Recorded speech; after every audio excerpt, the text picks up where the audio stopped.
संयुक्त किसान मोर्चे ने वड्डा ऐलान करते हुए कहा है कि चोणां दे रस्मी ऐलान तो पहला चोण प्रचार करने वाली पार्टी किसान विरोधी होगी। दरअसल किसान आगू बलबीर सिंह राजेवाल समेत संयुक्त किसान मोर्चे के वड्डे किसानी आगुओं वालों चंडीगढ़ विखे अज सियासी पार्टियां नाल मीटिंग की गई, जिस तो बाद प्रेस कॉन्फ्रेंस करदे उन्होंने वड्डा बयान दिता है तो कहा है कि जदों तक चोणां दा रस्मी ऐलान नहीं हुंदा है उदों तक कोई भी चोण प्रचार या रैलियां ना कीतियां जाण। पंजाब 'च शांति बना के रखने लई चोण प्रचार बंद होना जरूरी है ਅਤੇ जेकर कोई इस समय चोण प्रचार करता है तो किसान विरोधी पार्टी होगी। उन्होंने कहा है कि चोण प्रचार ਨੂੰ किसानों की कोई भी हरी झंडी नहीं है ਅਤੇ जेकर कोई पार्टी इस समय प्रचार करती है तो किसान विरोधी होगी। उन्होंने यह भी कहा है कि जेकर कोई समाजिक काम लिए किसी के घर कोई जा रहा है तो उसनों ना रोकया जाए। उन्होंने यह भी कहा है कि सारिया पार्टियों वालों इस ते सहमति मंगी गई सी, पर अकाली दल ते कांग्रेस की पार्टी वालों सही राय नहीं दी गई है। बलबीर सिंह राजेवाल ने सियासी पार्टियां ने मीटिंग तो बाद होर की कुछ कहा है, आओ उन्हां दी जुबानी ही सुनते हाँ। फरवरी 2022 होनियां ने बहुत सारिया पोलीटिकल पार्टियां ने चोण कंपेन 10 महीने पहले शुरू कर ली हुई है। ਉਹਦੇ ਨਾਲ ਥਾਂ ਅਣਸੁਖਾਵੀਆਂ ਘਟਨਾ ਵਾਪਰਨ ਲੱਗੀਆਂ ਤੇ ਅਸੀਂ ਅੱਜ ਇੱਥੇ ਸਾਰੀਆਂ ਪੋਲੀਟੀਕਲ ਪਾਰਟੀਆਂ ਨੂੰ ਸੱਦਿਆ ਇਹ ਜਾਣਨ ਲਈ ਵੀ ਹਮੇਸ਼ਾ ਜਿਸ ਤਰ੍ਹਾਂ ਦਾ ਹੁਣ ਤੱਕ ਪ੍ਰੋਸੈਸ ਰਿਹਾ, ਜਦੋਂ ਇਲੈਕਸ਼ਨ ਕਮਿਸ਼ਨ ਚੋਣ ਡਿਕਲੇਅਰ ਕਰਦਾ ਹੈ ਉਹਦੇ ਬਾਅਦ ਉਹਦੇ 10 ਦਿਨ 5 ਦਿਨ ਅੱਗੇ ਪਿੱਛੇ ਕੰਪੇਨ ਸ਼ੁਰੂ ਹੋਇਆ ਕਰਦੀ ਹੈ। ਇਸ ਵਾਰੀ ਤੁਸੀਂ 10 ਮਹੀਨੇ ਪਹਿਲਾਂ ਸ਼ੁਰੂ ਕਰ ਲਈ। ਲੋਕਾਂ ਦਾ ਧਿਆਨ ਕਿਸਾਨਾਂ ਦੇ ਮੋਰਚੇ ਵਿੱਚ ਲੱਗਿਆ ਹੈ, ਮਾਨਸਿਕ ਤੌਰ ਤੇ ਉਧਰ ਜੁੜੇ ਹੋਏ ਨੇ। ਫਿਰ ਹਰ ਰੋਜ਼ ਕਦੇ ਕਿਸੇ ਪਿੰਡ 'ਚ ਕਦੇ ਕਿਸੇ ਥਾਂ ਇਹਨਾਂ ਨੂੰ ਘੇਰ ਕੇ ਸਵਾਲ ਕਰਨ ਦੇ ਨਾਂ ਤੇ ਅਣਸੁਖਾਵੀਆਂ ਘਟਨਾਵਾਂ ਵਾਪਰਦੀਆਂ। ਪੰਜਾਬ 'ਚ ਸ਼ਾਂਤਮਈ ਮਾਹੌਲ ਰਹਿਣਾ ਚਾਹੀਦਾ ਹੈ। ਮੋਰਚੇ ਦੇ ਹੱਕ ਵਿੱਚ ਕਿਸਾਨਾਂ ਲਈ ਸ਼ਾਂਤਮਈ ਮਾਹੌਲ ਰਹਿਣਾ ਬਹੁਤ ਜ਼ਰੂਰੀ ਹੈ। ਜੇ ਇੱਥੇ ਸ਼ਾਂਤੀ ਨਾ ਰਹੀ ਇਹ ਮੋਰਚੇ ਦੇ ਵਿਰੁੱਧ ਜਾਏਗੀ। ਇਸ ਲਈ ਸਾਰੀਆਂ ਪਾਰਟੀਆਂ ਦੀ ਰਾਏ ਲੈਣ ਵਾਸਤੇ ਅੱਜ ਸਭ ਨੂੰ ਸੱਦਾ ਦਿੱਤਾ ਸੀ। ਸਿਰਫ ਕਾਂਗਰਸ ਅਤੇ ਸ਼੍ਰੋਮਣੀ ਅਕਾਲੀ ਦਲ ਦੋ ਪਾਰਟੀਆਂ ਨੇ ਕਲੀਅਰ ਰਾਏ ਨਹੀਂ ਦਿੱਤੀ। ਉਹ ਇਹ ਕਹਿ ਕੇ ਗਏ ਵੀ ਅਸੀਂ ਆਪਣੀ ਲੀਡਰਸ਼ਿਪ ਨਾਲ ਗੱਲ ਕਰਾਂਗੇ। ਬਾਕੀ ਸਾਰੀਆਂ ਪਾਰਟੀਆਂ ਨੇ ਕਿਹਾ ਅਸੀਂ ਤੁਹਾਡੇ ਨਾਲ ਸਹਿਮਤ ਹਾਂ, ਜਦੋਂ ਚੋਣਾਂ ਡਿਕਲੇਅਰ ਹੋਣ ਉਦੋਂ ਚੋਣ ਮੁਹਿੰਮ ਸ਼ੁਰੂ ਕੀਤੀ ਜਾਏ। ਸਿਰਫ ਦੋ ਪਾਰਟੀਆਂ ਤੋਂ ਬਗੈਰ ਅਸੀਂ ਫੈਸਲਾ ਕੀਤਾ ਔਰ ਸਾਰੇ ਆਪਣੇ ਕੇਡਰ ਨੂੰ ਵਰਕਰਾਂ ਨੂੰ ਬੇਨਤੀ ਕਰਦੇ ਹਾਂ ਵੀ ਕਿਸੇ ਵੀ ਪੋਲੀਟੀਕਲ ਪਾਰਟੀ ਨੂੰ ਜਾਂ ਪੋਲੀਟੀਕਲ ਲੀਡਰ ਨੂੰ ਜੇ ਕਿਸੇ ਸਮਾਜਿਕ ਫੰਕਸ਼ਨ 'ਚ ਜਾਂਦਾ ਉਹਨੂੰ ਬਿਲਕੁਲ ਨਾ ਘੇਰਿਆ ਜਾਏ, ਉਹਨੂੰ ਕੋਈ ਹਰੈਸ ਨਾ ਕੀਤਾ ਜਾਏ ਔਰ ਸਾਰੇ ਸ਼ਾਂਤੀ ਬਣਾਉਣ ਵਿੱਚ ਸਹਿਯੋਗ ਦੇਣ। ਔਰ ਨਾਲ ਹੀ ਇਹ ਵੀ ਸਾਰੀਆਂ ਪਾਰਟੀਆਂ ਨੂੰ ਅਸੀਂ ਚਾਹੁੰਦੇ ਹਾਂ ਜਿਹੜੀ ਪਾਰਟੀ ਇਸ ਵੇਲੇ ਜਿੱਦ ਕਰਕੇ ਇਹ ਮੁਹਿੰਮ ਨੂੰ ਚਲਾਊਗੀ ਚੋਣਾਂ ਦੀ ਨੂੰ ਅਸੀਂ ਸਮਝਾਂਗੇ ਵੀ ਉਸ ਅੰਦੋਲਨ ਦੀ ਵਿਰੋਧੀ ਪਾਰਟੀ ਹੈ। ਇਸ ਕਰਕੇ ਅਪੀਲ ਕਰਾਂਗੇ ਵੀ ਹਾਲੇ ਇਹ ਜਿਹੜੀ ਚੋਣ ਮੁਹਿੰਮ ਹੈ ਇਹਨੂੰ ਠੱਲ ਪਾਈ ਜੇ, ਰੋਕਿਆ ਜਾਏ।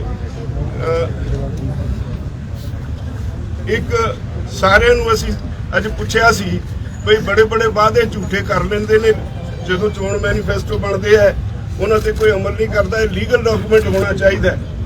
ਇਹਦੇ ਲਈ ਸਾਰੀਆਂ ਪਾਰਟੀਆਂ ਸਹਿਮਤ ਹੋਈਆਂ। ਸਿਰਫ ਇੰਨਾ ਉਹਨਾਂ ਨੇ ਕਿਹਾ ਵੀ ਜਿਹੜਾ ਮੈਨੀਫੈਸਟੋ ਇਸ ਤਰ੍ਹਾਂ ਦਾ ਹੋਵੇ ਜਿਹੜਾ ਜਾਤ-ਪਾਤ ਜਾਂ ਧਰਮਾਂ ਦਾ ਬਖੇੜਾ ਨਾ ਖੜਾ ਕਰੇ ਤੇ ਲੀਗਲ ਡਾਕੂਮੈਂਟ ਹੋਣਾ ਚਾਹੀਦਾ ਔਰ ਇੱਕ ਕੈਲੰਡਰ ਹੋਣਾ ਚਾਹੀਦਾ। ਜਿਹੜੀ ਪਾਰਟੀ ਜਿੱਤ ਜਾਏ ਉਹਦਾ ਸਾਰੀਆਂ ਮੰਗਾਂ ਜਿਹੜੀਆਂ ਉਹਨਾਂ ਨੇ ਮੈਨੀਫੈਸਟੋ 'ਚ ਵਾਅਦੇ ਕੀਤੇ ਉਹਨਾਂ ਨੂੰ ਪੂਰਾ ਕਰਨ ਵਾਸਤੇ ਕਿੰਨੀ ਦੇਰ ਵਿੱਚ ਵਾਅਦਾ ਪੂਰਾ ਕੀਤਾ ਜਾਊਗਾ, ਇਹਦੇ ਲਈ ਸਾਰੇ ਸਹਿਮਤ ਹੋਏ। ਅਸੀਂ ਸਾਰੇ ਜਿਹੜੇ ਪਾਰਟੀਆਂ ਦੇ MP MLA ਹੈ ਜੇ ਉਹ ਸਾਡੇ ਹਮਦਰਦ ਨੇ ਉਹਨਾਂ ਨੂੰ ਅਸੀਂ ਅਪੀਲ ਕਰਦੇ ਹਾਂ ਵੀ ਜਾ ਕੇ ਕਿਸਾਨਾਂ ਦੇ ਹੱਕ ਵਿੱਚ ਪਾਰਲੀਮੈਂਟ ਦੇ ਅੱਗੇ ਧਰਨਾ ਦਿਓ। ਇੱਕ ਤੋਂ ਬਿਨਾਂ ਅਸੀਂ ਸਾਰਿਆਂ ਨੂੰ ਇਹ ਪੁੱਛਿਆ ਕਿਉਂਕਿ ਸੰਯੁਕਤ ਕਿਸਾਨ ਮੋਰਚਾ ਫੈਸਲਾ ਕਰ ਚੁੱਕਾ ਸੀ ਵੀ ਜਿਹੜਾ ਮੰਡੀਆਂ ਦੇ ਵਿੱਚ ਫਰਦਾਂ ਦੇਣ ਵਾਸਤੇ ਮਜਬੂਰ ਕੀਤਾ ਜਾ ਰਿਹਾ ਕਿਸਾਨਾਂ ਨੂੰ, ਇਹ ਬੜੀਆਂ ਮੁਸ਼ਕਲਾਂ ਖੜੀਆਂ ਕਰੇਗਾ।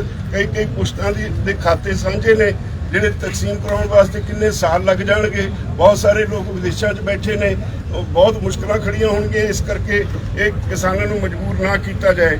ਅਸੀਂ ਰੂਲਿੰਗ ਪਾਰਟੀ ਨੂੰ ਕਿਹਾ ਵੀ ਆਪਣਾ ਚੀਫ ਮਿਨਿਸਟਰ ਨਾਲ ਗੱਲ ਕਰੋ, ਅਸੀਂ ਫਰਦਾ ਨਹੀਂ ਦੇਵਾਂਗੇ ਤੇ ਪਾਰਟੀ ਪੱਧਰ ਤੇ ਦਾ ਫੈਸਲਾ ਕਰੋ। ਇਸੇ ਤਰ੍ਹਾਂ ਅਸੀਂ ਉਹਨਾਂ ਨੂੰ ਇਹ ਵੀ ਕਿਹਾ ਤੁਸੀਂ ਰੋਜ਼ ਐਵੇਂ ਬਿਆਨ ਦੇਈ ਜਾਂਦੇ ਹੋ, ਜਿਹੜੇ ਕਿਸਾਨਾਂ ਤੇ ਕੇਸ ਬਣੇ ਹੋਏ ਨੇ ਇਸ ਮੋਰਚੇ ਦੇ ਦਰਮਿਆਨ ਉਹ ਸਾਰੇ ਵਾਪਸ ਲੈ ਜਾਣ। ਕਿੰਨੇ ਕੇਸਿਸ ਨੇ ਜੀ, ਗਿਣਤੀ ਦੱਸ ਦਿਓ। ਗਿਣਤੀ ਨਹੀਂ ਜੀ ਪਤਾ, ਸੈਂਕੜੇ ਹੀ ਹੈ। ਪੰਜਾਬ ਦੋਨੋਂ ਪਾਸੇ 6 ਕਰ ਰਹੇ ਹੋ। 6000 ਤੋਂ ਪੰਜਾਬ ਸਰਕਾਰ ਦੇ ਬਿਆਨ ਵਾਅਦਾ ਕਰਕੇ ਗਏ ਨੇ ਵੀ ਵਾਪਸ ਲਵਾਂਗੇ, ਇੰਦੇ ਨਹੀਂ ਲੈਂਦੇ। ਬਸ ਇਹੋ ਸੀ ਜੀ। ਨਹੀਂ ਇਸ ਗੱਲ ਦੱਸਣਾ ਕਿ ਜਿਹੜੀ ਕਾਂਗਰਸ ਗਵਰਨਮੈਂਟ ਨੇ ਵੀ ਆਪਣਾ ਕਾਂਗਰਸ ਵਾਲੇ ਆਏ ਸੀਗੇ, ਉਹਨਾਂ ਨੇ ਗੱਲ ਕੀਤੀ ਕਿ ਉਹ ਕਦੇ ਨਹੀਂ ਕੀਤੀ, ਲੋਕ ਮੇਨ ਪਾਰਟੀਆਂ ਨੇ ਲੋਕ ਕੀ ਚਾਹੁੰਦੇ ਨੇ। ਇਹਨਾਂ ਨੇ ਇਧਰ ਪਾਰਟੀ ਅੰਦਰ ਕੀ ਪੱਖ ਰੱਖਿਆ, ਕੀ ਸਵਾਲ ਜਦ ਹੋਏ ਸਿੱਧੂ ਆਇਆ ਸੀ, ਸਿੱਧੂ ਨੇ ਕੀ ਬੋਲਿਆ ਨਹੀਂ ਬੋਲਿਆ। ਇਹਨਾਂ ਨੇ ਸਿਰਫ ਇਹ ਕਿਹਾ ਵੀ ਅਸੀਂ ਤੁਹਾਡੀ ਇਹ ਜਿਹੜੀ ਗੱਲ ਹੈ ਵੀ ਚੋਣ ਮੁਹਾਲੇ ਨਾ ਸ਼ੁਰੂ ਕੀਤੀ ਜਾਏ, ਅਸੀਂ ਆਪਣੇ ਪਾਰਟੀ ਨਾਲ ਵਿਚਾਰਾਂਗੇ। ਤੁਸੀਂ ਕਲੀਅਰ ਨਹੀਂ ਕਹਿ ਕੇ ਗਏ ਦੋਵੇਂ ਪਾਰਟੀਆਂ ਵਾਲੇ। ਰਾਜੇਵਾਲ ਸਾਹਿਬ ਪਾਰਟੀਆਂ ਆਖਦੀਆਂ ਨੇ ਕਿ ਤੁਸੀਂ ਉਹਨਾਂ ਨੂੰ ਡੈਮੋਕ੍ਰੈਟਿਕ ਪ੍ਰੋਸੈਸ ਨੂੰ ਕਿਵੇਂ ਰੋਕ ਸਕਦੇ ਹੋ। ਤੁਸੀਂ ਕੀ ਹਰਿਆਣੇ 'ਚ ਇਹ ਗੱਲ ਕਰ ਰਹੇ ਹੋ, ਉੱਤਰਾਖੰਡ 'ਚ? ਅਸੀਂ ਬਿਲਕੁਲ ਨਹੀਂ ਰੋਕਦੇ। ਅਸੀਂ ਉਹਨਾਂ ਨੂੰ ਜਿਹੜਾ ਇਹ ਕਹਿੰਦਾ ਉਹ ਗਲਤ ਕਹਿੰਦਾ ਹੈ। ਅਸੀਂ ਸਿਰਫ ਇਹ ਕਿਹਾ ਵੀ ਹਮੇਸ਼ਾ ਇਲੈਕਸ਼ਨ ਪ੍ਰੋਸੈਸ ਜਦੋਂ ਸ਼ੁਰੂ ਹੁੰਦਾ ਹੈ ਉਦੋਂ 10-20 ਦਿਨ ਅੱਗੇ ਪਿੱਛੇ ਚੋਣ ਮੁਹਿੰਮ ਸ਼ੁਰੂ ਹੁੰਦੀ ਹੈ। ਵੀ ਐਤਕੀ ਕਿਉਂਕਿ ਮੋਰਚਾ ਲੱਗਿਆ ਹੋਇਆ ਹੈ, ਇੱਕ ਅਲੱਗ ਤਰ੍ਹਾਂ ਦੀ ਹਾਲਤ ਹੈ। ਸਾਰੇ ਪੰਜਾਬੀਆਂ ਦਾ ਧਿਆਨ, ਹਰਿਆਣੇ ਵਾਲੇ ਕਿਸਾਨਾਂ ਦਾ ਧਿਆਨ ਮੋਰਚੇ ਵੱਲ ਲੱਗਿਆ ਹੋਇਆ ਹੈ। ਜਦੋਂ ਤੁਸੀਂ ਜਾ ਕੇ ਉਹਨਾਂ ਨੂੰ ਇਲੈਕਸ਼ਨ ਮੁਹਿੰਮ ਲਈ ਤੋਰਨ ਦੀ ਗੱਲ ਕਰਦੇ ਹੋ ਤਾਂ ਉਹਨਾਂ ਦਾ ਧਿਆਨ ਹਟਾਉਣ ਵਾਲੀ ਗੱਲ ਹੋ ਜਾਂਦੀ ਹੈ। ਇਹ ਨਾ ਕਰੋ। ਤੁਹਾਨੂੰ ਰਾਜੇਵਾਲ ਸਾਹਿਬ ਚੋਣਾਂ ਨੂੰ ਡੈਫਰ ਕਰਨ ਦੀ ਗੱਲ ਤੇ ਵੀ ਕੋਈ ਗੱਲ ਹੋਈ ਆ? ਨਹੀਂ ਕੋਈ ਨਹੀਂ। ਰਾਜੇਵਾਲ ਸਾਹਿਬ ਜਿਸ ਤਰ੍ਹਾਂ ਗੱਲ ਚੱਲੀ ਵੀ ਹੈਗੀ ਆ, ਉਹ ਇਹ ਕਹਿ ਰਹੇ ਨੇ ਵੀ ਜੇਕਰ ਕਿਸਾਨ ਲੀਡਰ ਨੇ ਜੋ ਕਹਿਣਗੇ ਅਸੀਂ ਮੰਨਾਂਗੇ, ਤੇ ਕਿਸਾਨ ਲੀਡਰਾਂ ਨੂੰ ਕੀ ਹਰਜ ਹੈਗਾ ਵੀ ਜੇਕਰ ਉੱਥੇ ਜਾ ਕੇ ਦਿੱਲੀ ਸਾਡੇ ਨਾਲ ਜਾ ਕੇ ਮੋਰਚਾ ਲਾ ਲੈਣ, ਜਾ ਕੇ ਵੀ ਦਿੱਲੀ ਦੇ ਵਿੱਚ ਅਸੀਂ ਨਾਲ ਚੱਲਣ ਨੂੰ ਤਿਆਰ ਹੈਗੇ ਆ, ਇਕੱਠੇ ਚੱਲ ਕੇ ਲਾ ਲਓ। ਅਸੀਂ ਉਹਨਾਂ ਨੂੰ ਅਪੀਲ ਕੀਤੀ ਜੇ ਤੁਹਾਨੂੰ ਸਾਡੇ ਨਾਲ ਹਮਦਰਦੀ ਹੈ। ਅੱਜ ਲੋਕ ਨੇ ਤਾਕਤ ਦੇਖੀ ਹੈ, ਉਹ ਪੋਲੀਟੀਕਲ ਲੀਡਰ ਜਿਹੜੇ ਆਮ ਲੋਕਾਂ ਨੂੰ ਮਿਲਣ ਤੋਂ ਕੰਨੀ ਕਤਰਾਉਂਦੇ ਨੇ, ਜਿਹੜੇ ਨੱਕ ਤੇ ਮੱਖੀ ਨਹੀਂ ਬਹਿਣ ਦਿੰਦੇ, ਤੁਹਾਨੂੰ ਮਿਲਣ ਆਏ ਨੇ ਔਰ ਘੰਟਾ ਉਹ ਉਡੀਕ ਕਰਦੇ ਰਹੇ ਵੀ ਕਦੋਂ ਸਾਨੂੰ ਅੰਦਰ ਆਵਾਜ਼ ਪਵੇ ਜਾਈਏ। ਤੁਸੀਂ ਸਿਆਸੀ ਪ੍ਰੋਸੈਸ ਇਸ ਲਈ ਰੋਕ ਰਹੇ ਜੇ, ਠੀਕ ਹੈ ਵੀ ਅੰਦੋਲਨ ਕਿਤੇ ਡਿਵਰਟ ਨਾ ਹੋ ਜਾਏ, ਪਰ ਪੰਜਾਬ ਦੇ ਲੋਕ ਇਹ ਵੀ ਤੁਹਾਡੇ ਕੋਲੋਂ ਆਸ ਕਰਦੇ ਨੇ ਵੀ ਉਹਨਾਂ ਨੂੰ ਕੋਈ ਸਿਆਸਤ ਦੇ ਤੌਰ ਤੇ ਕੋਈ ਸੇਧ ਵੀ ਦਿੱਤੀ ਜਾਵੇ। ਤੁਸੀਂ ਇਸ ਬਾਰੇ ਖਮੋਸ਼ ਜੇ, ਪਰ ਲੋਕ ਤੇ ਭੰਗਲ ਭੂਸੇ ਚ ਆ ਵੀ ਉਹ ਕਰਨਾ ਤੇ ਤੁਸੀਂ ਕੋਈ ਸੇਧ ਨਹੀਂ ਦੇ ਰਹੇ, ਕੋਈ ਸਿਆਸੀ ਸੇਧ ਵੀ ਦੇ ਰਹੇ ਜਦੋਂ। ਇਸ ਤਰ੍ਹਾਂ ਨਹੀਂ, ਸਾਡਾ ਕਹਿਣਾ ਇਹ ਹੈ ਵੀ ਕਿਉਂਕਿ ਇਸ ਵੇਲੇ ਮੋਰਚਾ ਚੱਲਦਾ, ਸਾਡਾ ਤਾਂ ਨਿਸ਼ਾਨਾ ਮੋਰਚੇ ਦੀਆਂ ਮੰਗਾਂ ਤੇ ਫੋਕਸ ਕੀਤਾ ਹੋਇਆ। ਜਦੋਂ ਤੱਕ ਮੋਰਚਾ ਨਹੀਂ ਜਿੱਤਿਆ ਜਾਂਦਾ ਅਸੀਂ ਇਹਦੇ ਤੇ ਕੋਈ ਫੈਸਲਾ ਨਹੀਂ ਉਦੋਂ ਕਰਦੇ। ਇੱਕ ਗੱਲ ਪੋਲੀਟੀਕਲ ਪਾਰਟੀਆਂ ਦਾ ਅਸੀਂ ਜਿਸ ਤਰ੍ਹਾਂ ਦਾ ਮਾਹੌਲ ਬਣਾਇਆ ਹੋਇਆ, ਇਹਨਾਂ ਨੇ ਤਣਾਅ ਪੈਦਾ ਕੀਤਾ ਹੈ।